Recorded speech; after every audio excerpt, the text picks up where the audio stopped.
जाजपुर मुख्य चिकित्सा त्रुटिपूर्ण चिकित्सा अभियोग होईछि। चिकित्सा करुवा डाक्टर विरोध में अभियोग आनी करद गाँवर नवविवाहिता महिला अभियोग अनुसार शाशुघर लोके शोइथिबा अवस्था एसिड पकाइथिले। एने महिला जनक थाना अभियोग करिबा परे मुख्य चिकित्सालय को जाइथिले, किंतु सेठारे डाक्तर तांकू निया लागि पोड़ी जाइथिबा नै चिकित्सा करुछंती। ते डाक्तर जानिशुणी भूल चिकित्सा करुवा पीड़ितांक सह तांको बापा मध्य अभियोग करिसंती। ए संपर्क में एडीएमओ को पचारिबारु से घटनार तदंत कराजिबो बोली प्रतिक्रिया रे कहिसंती।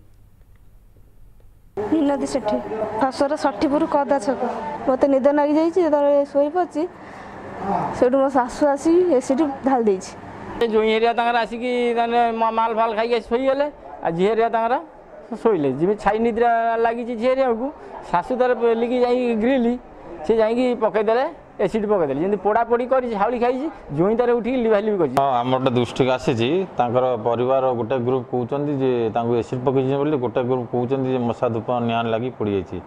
आम से विषय पुलिस तदंत कर पुलिस तदंत कर सारापर तार लुगापटा सीज स्टेट फोरेन्सिक लैबोरेटरी जीव से रिपोर्ट जहाँ आसे फाइनाल हम।